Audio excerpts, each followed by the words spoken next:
Retire if you lose. Yes. You know, Really? there is a point in every fighter's life that they will reach when they can't go any further. If I can't beat Conor Benn now, then I've reached my ceiling.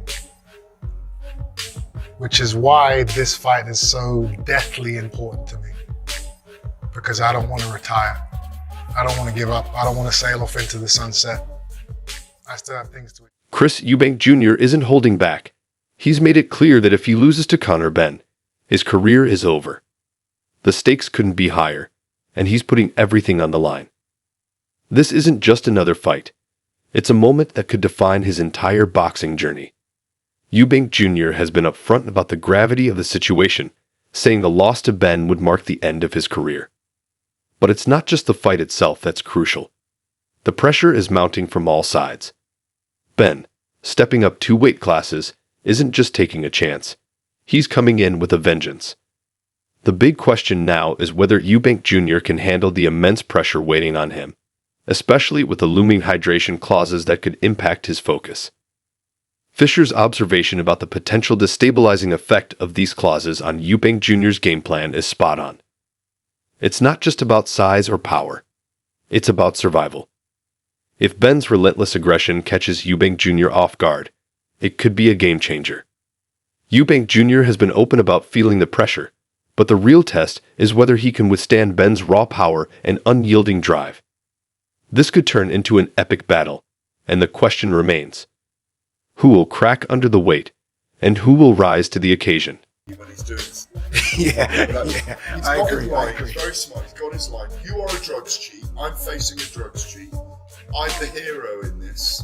I'm the hero for facing a drugs cheat, and I'm going to put this drugs cheat straight because you're a drugs cheat. If someone took a syringe, bent you over, and you're there, and they're putting it in your ass, as he said, and they're syringing it into you, and you didn't know what it was, you're still a drug cheat because you're responsible for doing it. Gareth A. Davis isn't holding back in his critique, targeting Conor Benn with ruthless precision while firmly positioning Chris Eubank Jr. as the favorite in their upcoming showdown. Davis doesn't mince words. He's openly accusing Benn of being a drug cheat, and he's not shy about laying into him. According to Davis, Benn's entire persona as a fighter is nothing more than a joke, especially when he tries to cast himself as a hero for facing a drug cheat. To Davis, it's almost laughable, highlighting Benn's desperate attempts to paint himself as the good guy in this toxic rivalry. Davis doesn't stop there, taking it further by mocking Benn's defense with a shocking analogy, comparing taking performance-enhancing substances to a deeply humiliating act. The bottom line, according to Davis, is that no matter how Benn tries to spin it, he's ultimately responsible for what goes into his body. On the other hand, Eubank Jr. stands tall as the clear favorite, and this fight could be the moment where it's decided who truly deserves to be called a champion. So, who do you think will come out on top?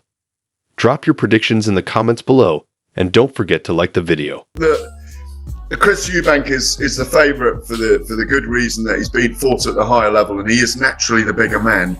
But that man Benn has got some ire and got some danger in him, and he will be even more dangerous when that first bell sounds on April the 20th. Aiden Oladbo is clear. Chris Eubank Jr. is the favorite, and for good reason. Eubank has fought at the highest level, going up against the best in the sport, and he's naturally the bigger man. However, Conor Benn is no pushover. Benn brings a raw, explosive power that could change the course of the fight in an instant. When that first bell rings on April 26th, Benn's aggression will be on another level. It's not just about size or experience. Eubank's significant advantages may not be enough to stop Benn from taking control. While Eubank has been through wars before, Benn's youthful fire and burning desire to prove himself could be the game changer. The big question is whether Eubank can weather Benn's storm, or if Benn's raw ferocity will outshine Eubank's experience. This fight is shaping up to be a fireworks display, and the outcome is as uncertain as ever. Who will rise to the occasion? Only time will tell. Charged at you on the pitch. Honestly, a swear down, not at all. Not at all. Look at Eddie's reaction versus mine. you did look chilled. I've got to be honest, because we just talked about your personality. I think I stuck my hand out, which you would do, taking a step back, and was going to crack him. And then I was going to crack him. You didn't stop smiling either, so you didn't flinch. And yeah, Eddie Hill was a bit worried. Eddie turned round like the guy in the playground, like he always is, starts pointing and laughing. Anyway, it was funny. I enjoyed it. Then Shalom didn't hold back during his interview with Carl Froch, making it clear that he's unwavering when it comes to the upcoming clash between Chris Eubank Jr. and Conor Benn. When Froch brought up the incident where Benn charged at Shalom, it was evident just how composed Shalom remained under pressure. While Eddie Hearn was busy playing the role of a schoolyard bully, laughing and pointing, Shalom stood firm, completely unshaken. He wasn't about to let either Benn or Hearn get under his skin. Shalom's calm demeanor made it clear he wouldn't tolerate any nonsense from Benn, who seemed intent on stirring the pot. Meanwhile, Eubank Jr. is laser-focused on dominating, and Shalom has already earned the respect of the boxing world for his level-headed approach. The big question remains: when the bell rings, will Benn be able to withstand the storm heading his way, or will he crumble under the pressure?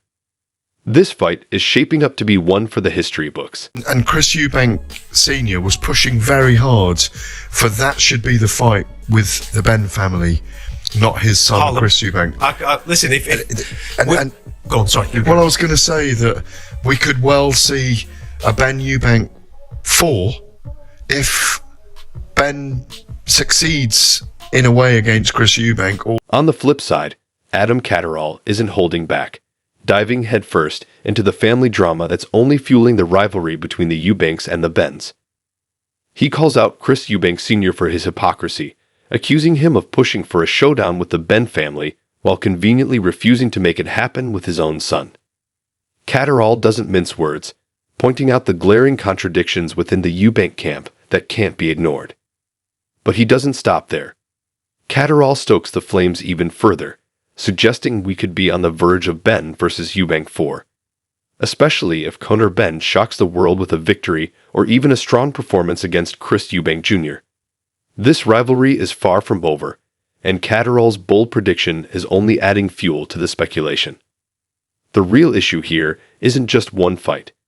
It's about an ongoing saga that could go down as one of the most legendary rivalries in boxing history.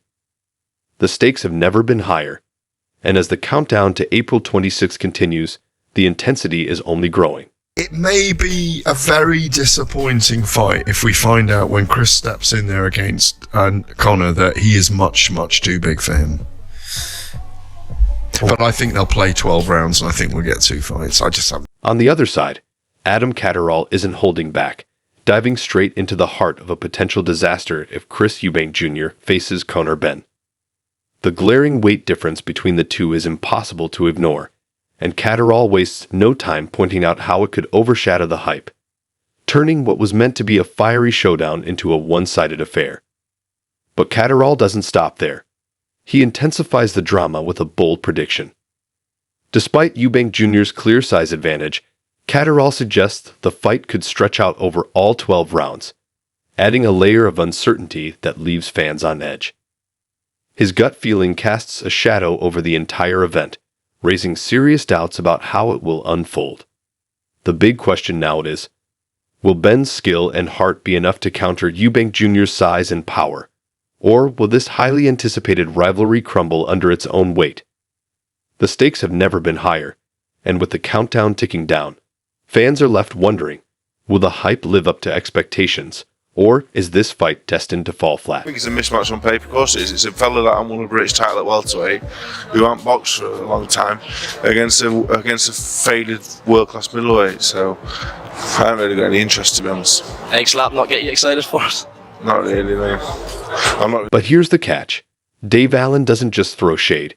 He completely dismantles the narrative, ripping apart the Eubank versus Benn rematch like it's a bad joke that's gone too far.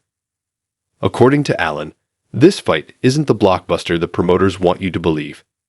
Instead, he sees it as a pitiful mismatch between a battle-worn middleweight who's past his prime and a welterweight who's barely made a mark on the domestic scene. Allen smashes through the hype with a sledgehammer, mocking the entire event as nothing more than a clickbait cash grab with zero sporting merit. He sees through the flashy promos, pointing out that one fighter has been collecting dust while the other has been brutally humbled in the ring. What's worse, Allen argues, is that there's no real rivalry left, just recycled names holding on to their father's legacies, while fans are fed a nostalgia act dressed up as a spectacle. For Allen, the real issue here is the massive quality gap. A chasm so wide, it's offensive to true fight fans.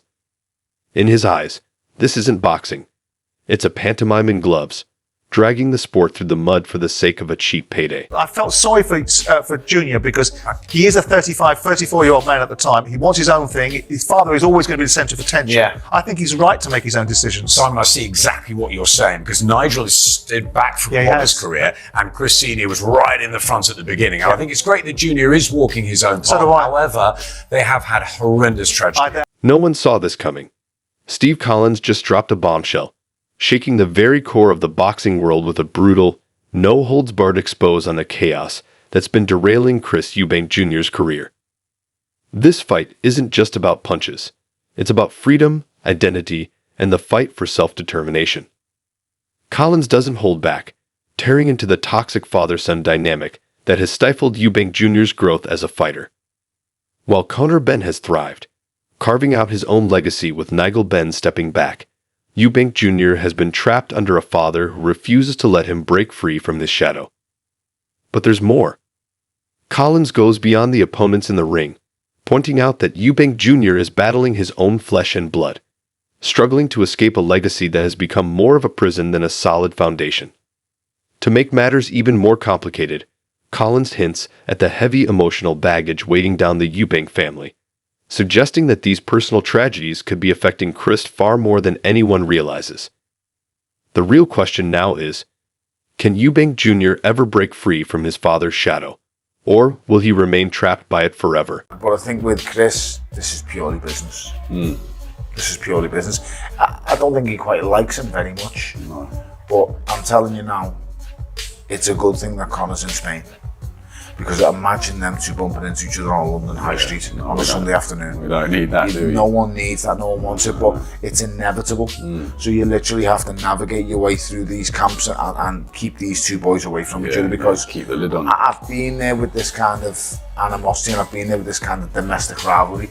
It eats away at you. It's not nice. No. It literally eats away at you. It's on your mind daily, and you just, it gets to, it's an intense build.